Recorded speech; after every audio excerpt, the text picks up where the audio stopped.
Could you imagine a fourth grader going to prison?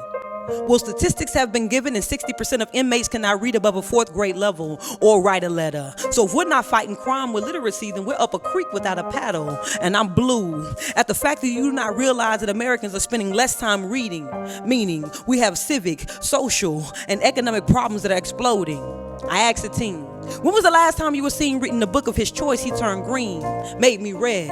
And I know that this sounds colorful like tie-dye, but I'm just passionate, wishing I was passing a baton or a magic wand over the situation like tie-dye. But I'm not.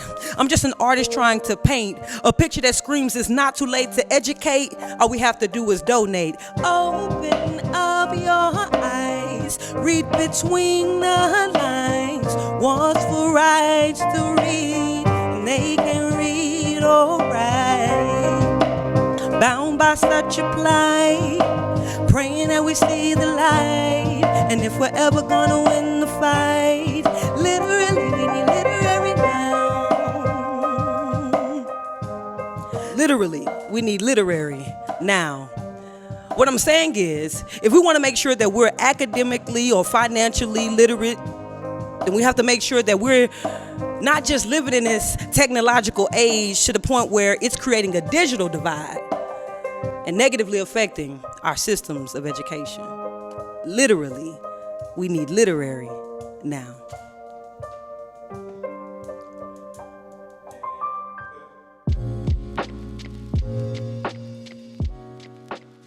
Hello, and welcome to the Texas Black Caucus Summit, the education panel, where we're focusing on today, education in our communities, in minority communities, how communities can help with the education in our minority schools. Our moderators today will be me, Alma Allen, State Representative, and Jarvis Johnson, State Representative. I thought I'd bring to you today a panel, a diverse panel, which will be a practitioner, Dr. Patrice Allen, a state board member, Dr. Patricia Allen, a local board member, Dr. Patricia Allen, and a state board member, Dr. Lawrence Allen. So here we go. Our first presenter will be Patrice Allen. I'll introduce Patrice. Patrice is the most recent educator in the Allen family.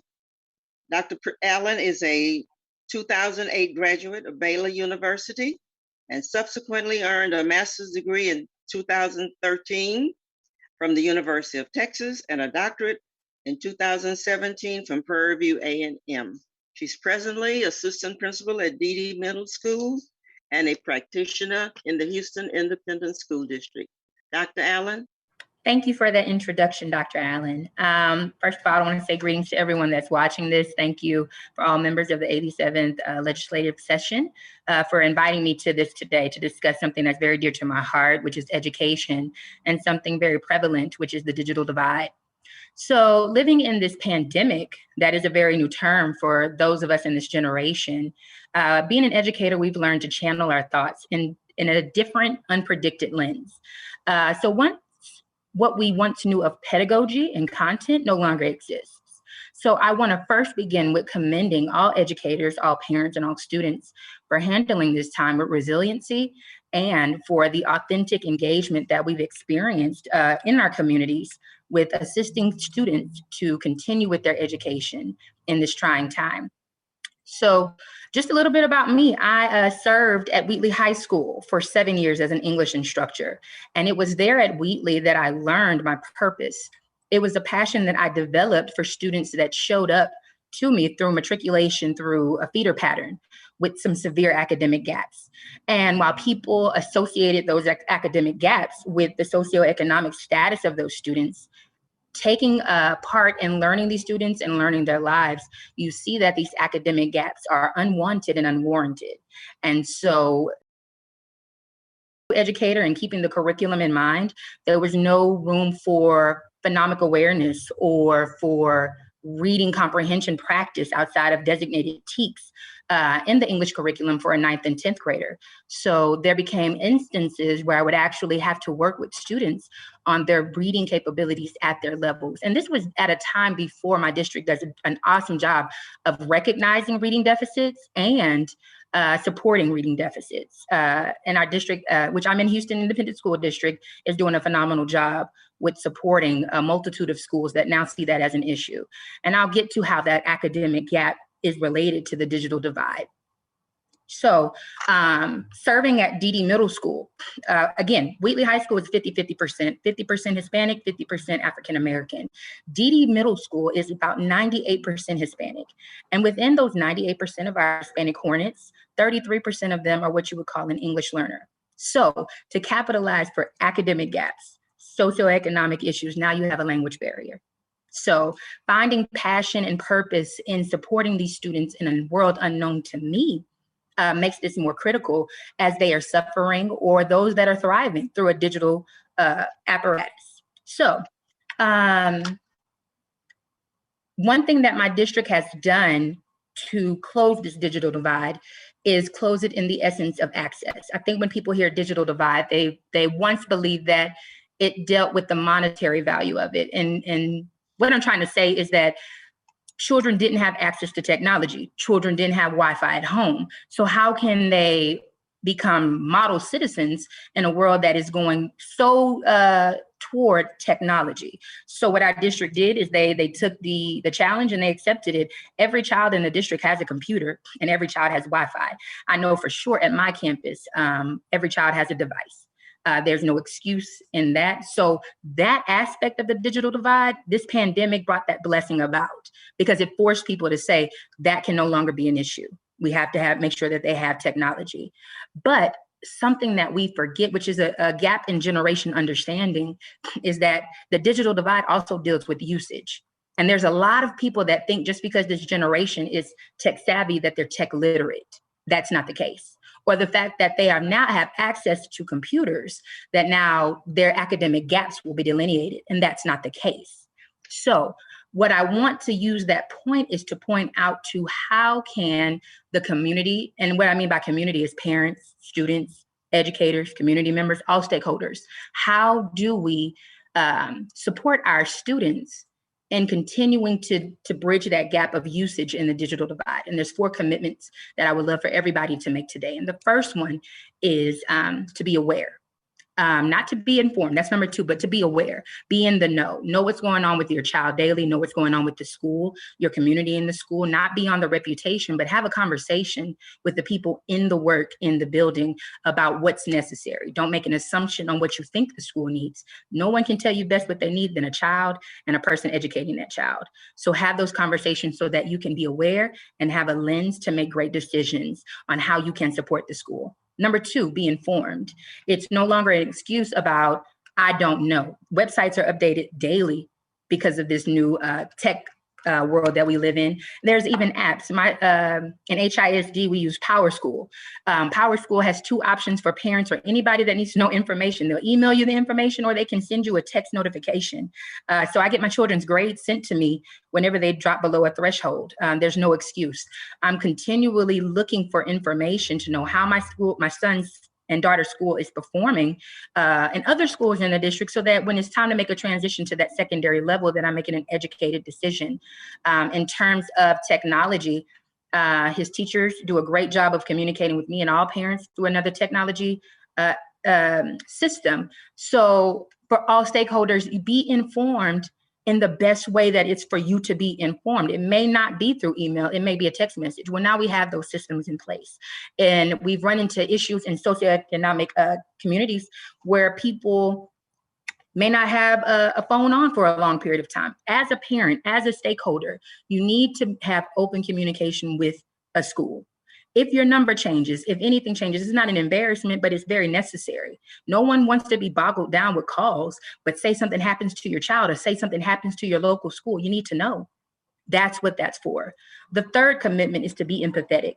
Please do not erase the humanistic aspect of what's going on in this digital world in education. Put yourself in the shoes of a parent that sends the best that they can send to a school. And when they come home, their lack of education or lack of experience puts a barrier between what their child is going through now. We have plenty of parents that say, I see my child on the computer every single day, so I don't understand why I'm getting these absence calls. We have to also know that while this is new to teachers and they get professional development, and new to students and they get professional and they get help, parents need educational development as well. So we have to offer those in realms that they will take it. HISD does a great job with Parent University, but we have to go a step further to reach those parents that are really hesitant about diving in the process with education. So again, put yourself in the shoes of a parent, a student, a teacher, an administrator in this world, and just imagine what you would want someone to keep in mind so that they could give you some type of support with something that I need. And the fourth one is be encouraging. Positive vibes all the time. We don't need in this time to be at each other negatively or to make assumptions about what someone could do better. Dive in the work. Be positive. Have positive vibes between the community and the stakeholders in the building that are doing this work with students every day, because it's not easy. And those positive words will go a long way. Thank you.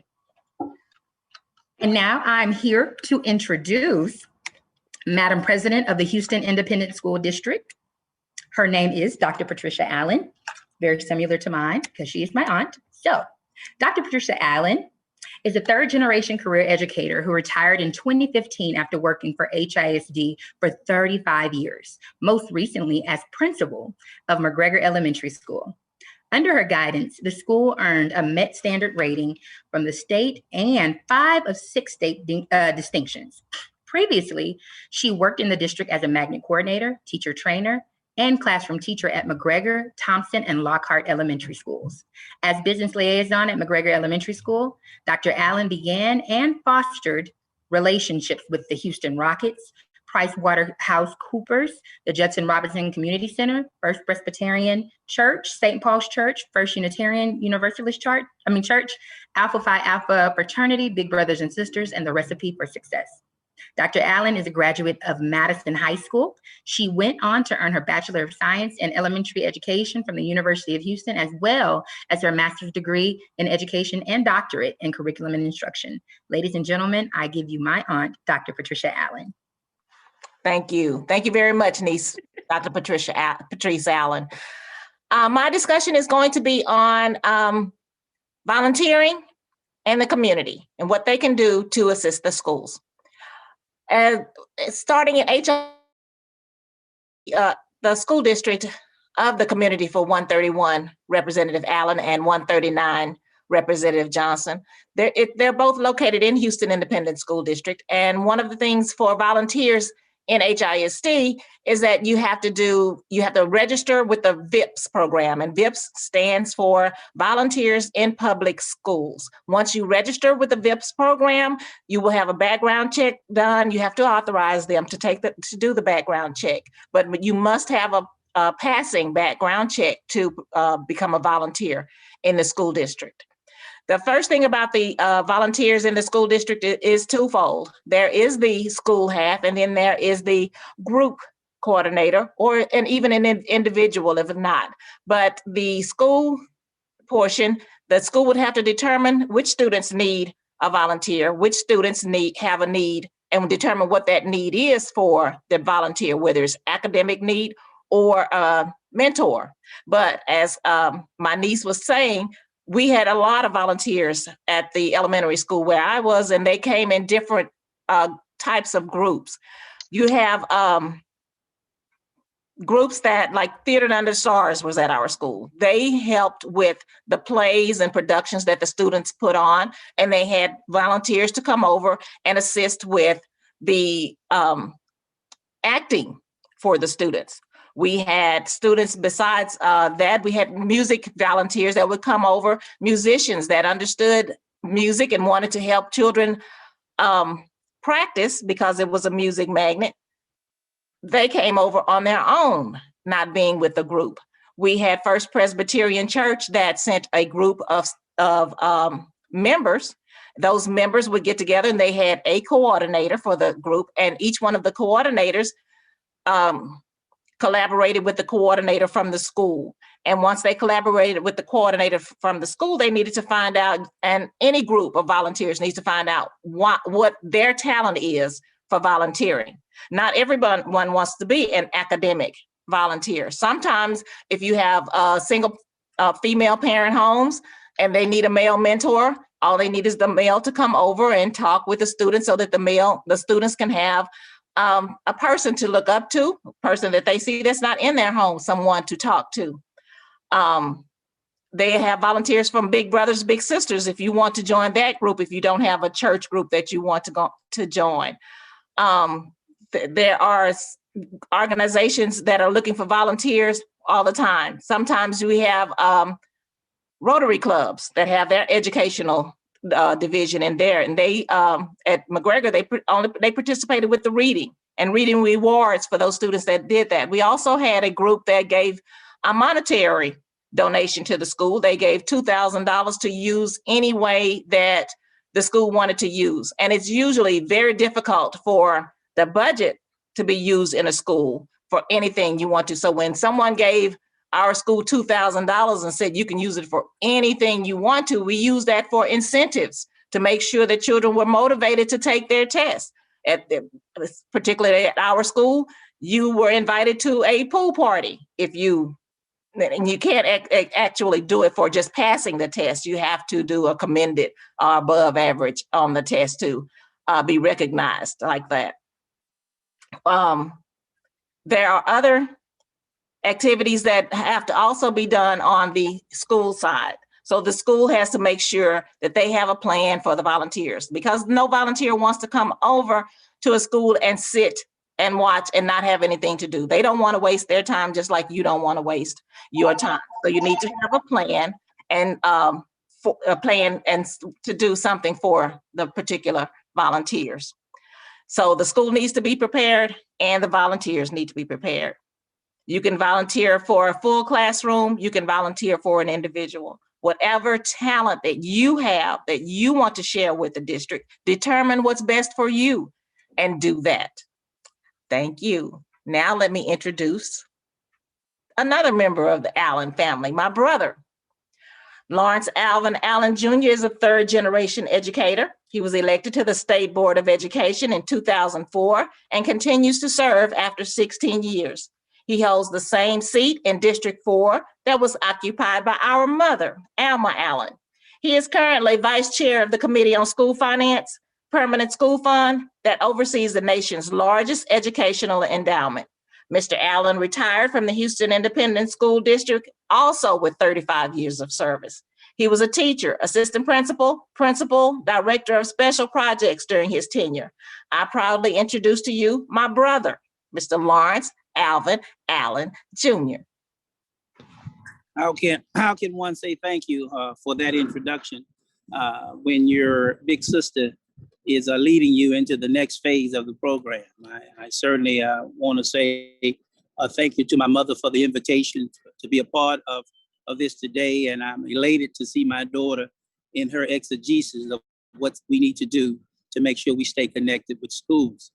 I'd like to talk about my last 15 years in HISD, where I worked in strategic partnerships. And so the question is, how do we improve our partnerships with our campuses? One of the areas for me that was very, very important was our faith-based initiative.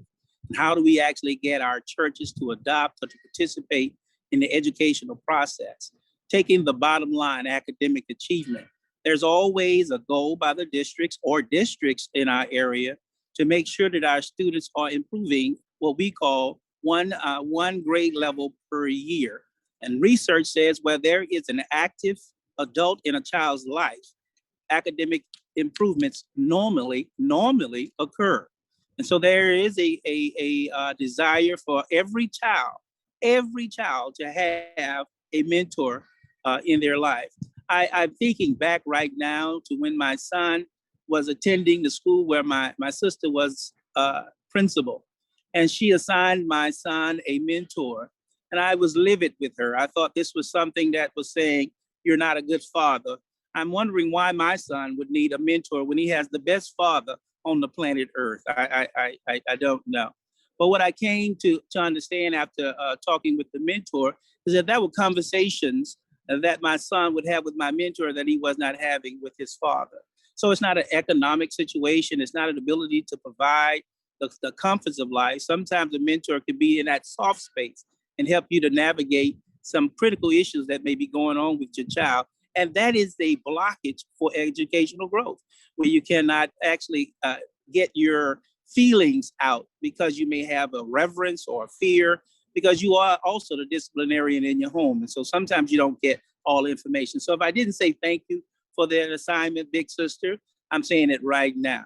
It leads me into what I have a passion for, which is working with Loving Houston. Loving Houston is an organization dedicated to connecting schools and churches. And I found this to be a very, very helpful tool for every campus that engages with the intellectual capital that's found in our churches. It's not about, just like you said, if you want to do academic things, but churches come in this case, with no agenda.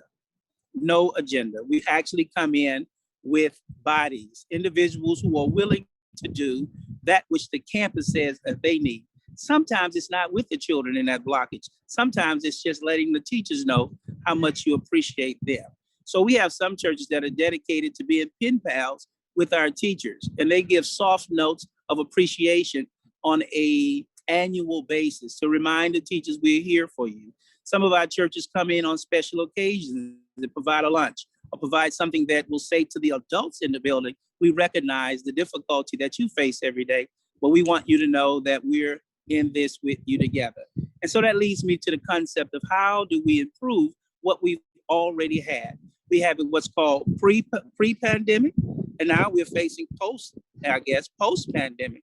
And so technology is now going to be a major player in our volunteers and in our mentoring programs. We once feared allowing our students to interact with adults through telephone calls, or we feared allowing our adults to have access to our children in places where we didn't think we could protect them.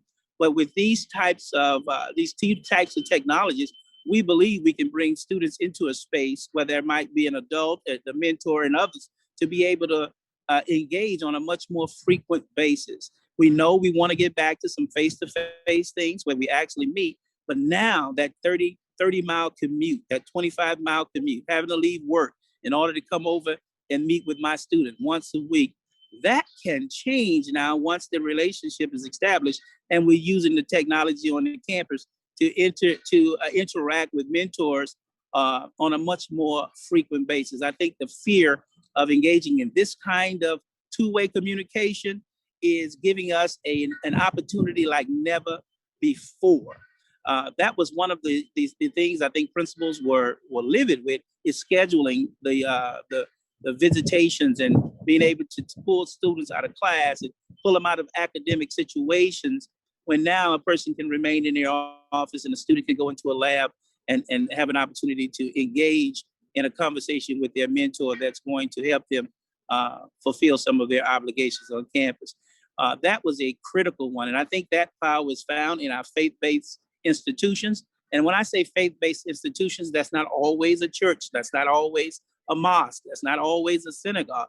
Sometimes there are organizations that are dedicated to being faith-based, but yet want to deliver a service to a campus in a special way. And so I want us to really look at that through our technology needs, and how do we actually bring our mentors in through these kinds of methods so that they can interact with our children on a much more consistent basis. I think our schools now, for the first time, and I'm going to put myself in the old head category, where we would sit there and wait on a parent to come for a parent visit. And if they wouldn't show up, Mr. Allen was probably pretty mean. So, well, you go back home till your mother can bring you up here, because I haven't seen her. But look at what we're doing now. I could imagine if I was sitting in the principal's office today, I'd be on a Zoom call or on some kind of two-way communication with the parent, with the child in my office, so that we could come to a resolution of improvement for that child's academic growth. And so I just see this time as a wonderful time in education. One of the areas that's beneficial for the Houston school district and all of the nine districts around Houston is our professional teams.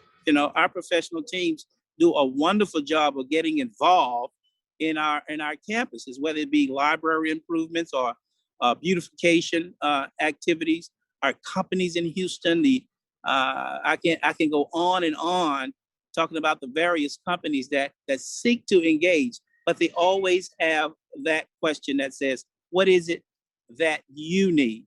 And many times we don't sit down on the inside and make a real determination of what's going to be beneficial for us. Receiving gifts is fine, but if it's not in a purposeful way that leads to academic growth, then we may be wasting that person's time. So how do we improve? First, do some internal things.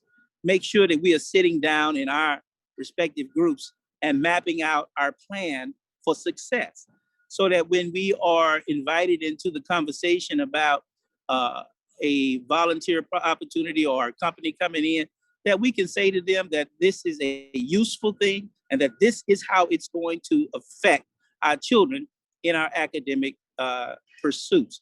And I think if people are clear in what they're doing and how it benefits each and every person that's coming out or participating or giving, then we have a much richer relationship, because that is the real key, establishing relationships. And when you have relationships, these things last over time.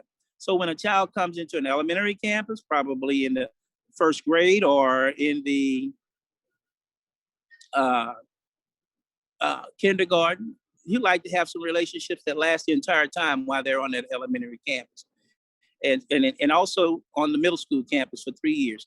Many people have a tendency to shy away from participating on the high school campus. We seem to see these children today as larger than we've ever seen in our life. So we see them as little mini adults, but I'm here to tell you that they're just children. They're just children, and they are in need of a simple thing sometimes that says, I care.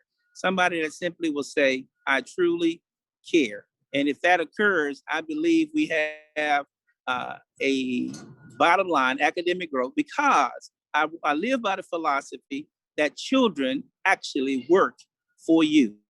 Sometimes they're not mature enough to work for themselves. So if you can put yourself in that parenthesis that says, children actually do better for you than they do for themselves. So I would say to you, how do we improve each and every day? We use this technology to come into our schools, to engage in our students, and to go deeper into our understanding of what that child's needs are, so that we can assist parents who may not feel comfortable, who may not have that, as Patrice said, that technology literacy, who may not even be comfortable having a conversation because we don't feel we have an excellent command of the English language. Well, if we can stand by their side, and if we really put our children in the box that says it's all about you, then the corporation, the company, the church, the school will all participate, but the student will be the winner in the end. And that's all I have to add, my dear sister. Thank you for that invitation. And I'm asking if you would, because of my location, would you mind introducing Representative Jarvis Johnson? No, I don't mind at all. In an effort to help change his community, State Representative Jarvis Johnson has served in many capacities that has made a difference in the lives of many. As an entrepreneur, consultant, and developer, motivational speaker, strategist, community organizer, and trainer, he speaks on new opportunities and ideas centered on empowerment and change. For over 30 years, he has worked to create harmony and self-sufficiency through community involvement, neighborhood organizing, and business development. For the last 5 years, Johnson has served in the Texas House of Representatives representing District 139. While in office, he has filed and passed legislation focused on improvements of public and higher education programs, the criminal justice system, the relationship between the community and law enforcement, and child protective services. State Representative Jarvis Johnson is a native Houstonian from 5th Ward, and former Houston City Councilman. He is the father of 2 beautiful children, Nalia and Jarvis II, and it is my honor to introduce State Representative Jarvis Johnson. Thank you. Thank you, Dr. Allen. And thank you to all the Dr. Allens on this call. I've never in my life have ever felt so honored and inadequate at the same time to be amongst such amazing, educated Black folk. And it is beautiful to be on this call. And I want to thank my brother, Dr. Lawrence Allen, for his words and work that he has done and is doing, and having a beautiful daughter, and then being able to know how to honor his wonderful sister, but then of all the matriarch of the family, Dr. Allen. She's a matriarch of the Texas House as well. So, but it is a pleasure to be a part of this, and I hope that I can meet the standards. I contemplated changing my name to Jarvis Allen just so we can have some continuity on this call, but I don't think I cannot get that doctorate, and so I don't think you can be in the Allen family without a doctorate. So yeah, it is what it is. So I'm still take adoption if you want, Dr. Allen. But let me thank you guys, and let me be quick about what we're here to do today. And by the way, before I forget, Dr. Patrice Allen, those 4 points that you made are pretty phenomenal. I hope our communications team can put that up on a board so that when this is viewed and seen, that people can see that and be able to take notes. And then, of course, with the other Dr. Allen, with volunteerism and how important that is, and then have some opportunity for people to see that. And then what Brother Lawrence Allen talked about, I think that's very important that we can show all of those points, because I think they were very, very succinct points that are easily followed. So, but I want to talk a little bit about where we are with justice in our education system. The statistics are glaring. The inequities are there, with Black students being overly disciplined in our education system, and it's been across the board. We've seen it time and time again, where Black students are suspended at much higher rates than their counterparts.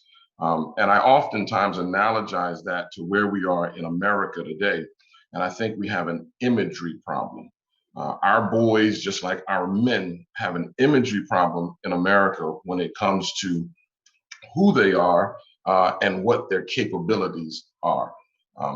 There has never been a case in this country where a young Black male has gone into a school and shot up a school. The statistics will demonstrate that Black men are not the leaders of gun violence against police officers, but yet it's always Black men and Black women in today's culture that oftentimes are shot unarmed by police officers.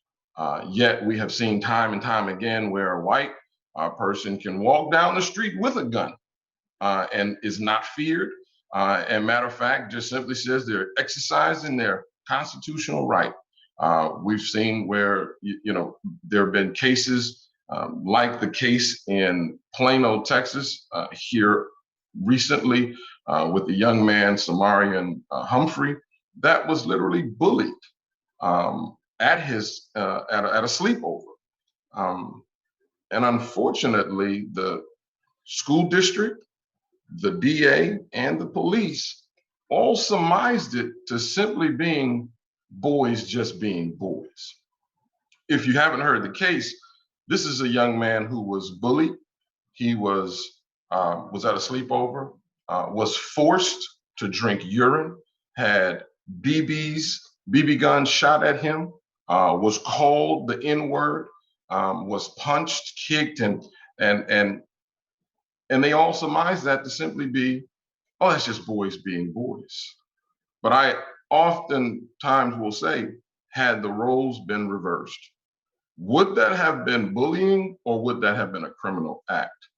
The police department and the ISD also said that because this did not happen on school campus, they don't have the legal right. But we found out that a lot of the bullying did take place on school grounds because they oftentimes went back to Mr. Humphrey and said, if you tell anybody, we're gonna beat you up. The coach was very well aware of what was going on and said, toughen up. So we have an imagery problem in America. There was no way that anyone would have allowed this to happen to any other student. But unfortunately, we're told just to simply toughen up. We're told to let it roll off our backs. But how do we stop this? Yes, we get emotional. Yes, we get angry, but emotions die off. We have to be strategic in how we approach our school systems when it comes to protecting our children. We have to come in droves and numbers consistently enough to demonstrate and to be able to articulate what we would want to see in terms of justice as well as equality. We don't storm the school grounds yelling and screaming because the only thing you're going to have a principal or a school district do is to then try to shut the door and wait you out with the emotions. But if we come with strategic demands to ask for what it is that we want, and I think from that vantage point, we can then use all of the volunteers and the mentors that Dr. Lawrence Allen has even mentioned with the clergy, with the businesses, with the mentors that need to stand in the gaps to be able to show up on these school campuses to demand equality and justice for our students. Justice was finally served for young Humphreys once his mother, who had already called a number of times, got to the media. And once the media got involved and shined the light on this situation, then they wanted to revisit the circumstance. Then the police department wanted to look at it as this could potentially be a hate crime. And then from there, the Texas Legislative Black Caucus, we got involved and we talked with the attorneys to make sure that our voices were going to be heard. We actually got on the phone with TEA and demanded that TEA step up and take action with this particular school and school district. But if nothing else, we wanted to make sure we shine the light, because I think oftentimes when things happen in our communities, we yell, we scream, and we get angry, but then we don't document, and it's not in their folders, or it's not in their jacket, or it's not in, and so we have to be able to demonstrate a consistent pattern that this may be happening over and over again, but no one ever documents. So I just challenge all of our communities to learn to be more engaged. We have to be engaged. We have to make sure that we are involved daily with our children's education. As the other Dr. Allen, Dr. Patrice Allen has mentioned, we have to make sure that we're engaged, not just when things are going bad, not just when we have to make sure that we're on campus all the time. When things are good, let's be there. When things are bad, let's be there. But just to only show up when things are bad does not help our situations. And now here in the Texas House and even across the nation, we're also fighting, and we have one of our own members, I think it's Dr. Retta, I'm calling everybody doctor. It's Retta Bowers, who has filed the Crown Act because of a young man here in Texas that was told that he had to cut his hair because he was wearing dreadlocks, which was a cultural style for wearing his hair. we're often told our children to learn to be the greatest that you can be. And I'm sure this young man's mother encourages him to be an individual, encourages him to think outside the box, encourages him to color outside the lines. And yet this school district said, no, I want all the children to look just alike, act just alike, and think just alike. That is not how we create leadership. That is not how we create leaders. And so, but to tell this young man that he had to cut his hair, otherwise he won't be able to walk across the stage at graduation, is an insult. But again, we see over and over again how obstacles are placed in our children's way of simply doing what they are supposed to do on school campus, and that is to learn. And that should be their only job. And so I challenge all of the adults to help our children to continue to be children, help them stay in their place while we do our job as adults to stand in for them, to stand up for them, and to work so that all they must do and all they need to do is simply get a good, strong education and then go into the world to be productive. So there's so many things that are here that we need to do more of. I'm ecstatic to be a part of this panel, and I take a little bit from everything that you guys have said, but the work continues, and even how we get legislation passed at our state house all across the state of Texas. People will view this call, need to understand it's not Dr. Allen and myself that you need to call to say that you are in favor of strong education. It's my colleagues across the aisle who will stand in the way of our children getting education, who will make sure that we don't fund adequately our education system. And so we have to do a much better job. And so we're going to continue this fight. Dr. Allen, it's always a pleasure to be a part of the things that you do. And it's also my pleasure now to introduce you as our next speaker and moderator and host of this 3/4 esteemed class. I'm just a little peon with this poor little bachelor's degree. I feel so inadequate. This is so inadequate. Bachelors and all these doctors. You know what? And here's the story. This is the story that needs to be told, because again, it's imagery that we have a problem with. But how often will we see a story like this of a mother, 2 children, and a granddaughter, all doctorates, all having, this is what our children need to see in order to, I often say, you will be what you see. And if we can teach our children to see positive images over and over and over again, then they will want to aspire to be what they see. But oftentimes our children only see certain images, and and their aspirations only go as far as what they can see. So thank you, Dr. Allen, for expanding the horizons of your children and your grandchildren. But let me introduce Dr. Allen, who prior to becoming elected to the Texas House of Representatives in 2005, Dr. Allen served on the Texas State Board of Education for over 10 years. Representative Allen also worked in public education did you do 35 years too? It was 35 years. 35 years. That's the number with this family, is consistent. 35 years. She worked in education, assistant principal administrator for HISD.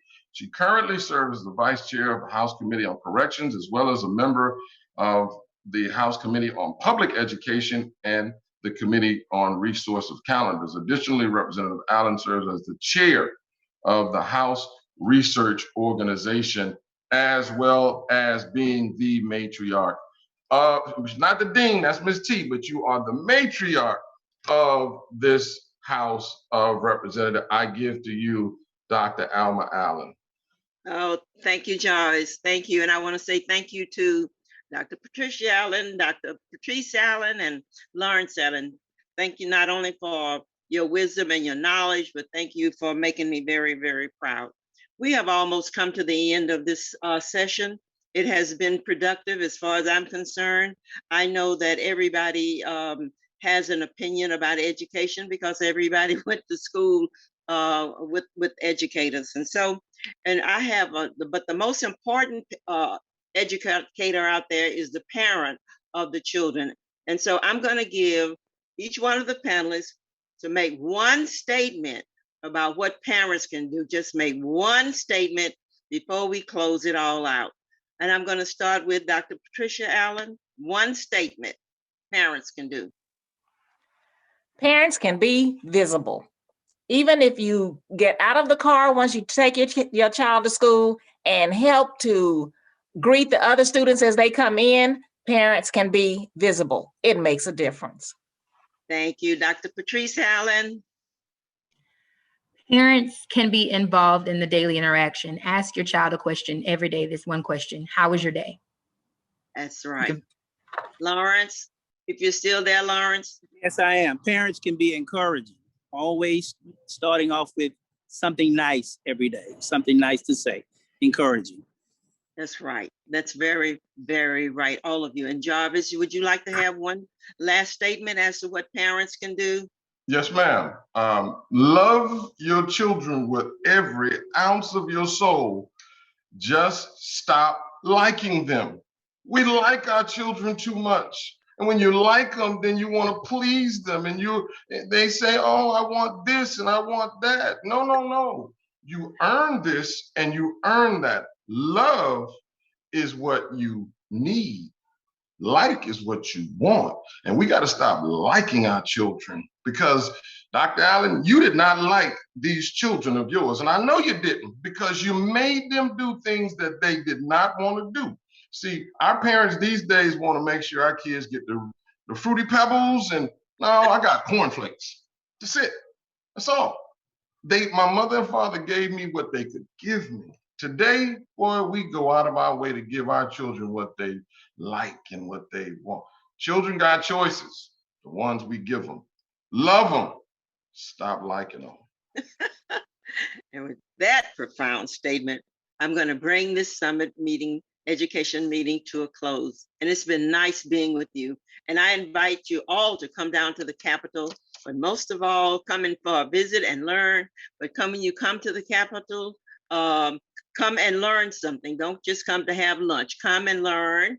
And the other side of the coin is vote.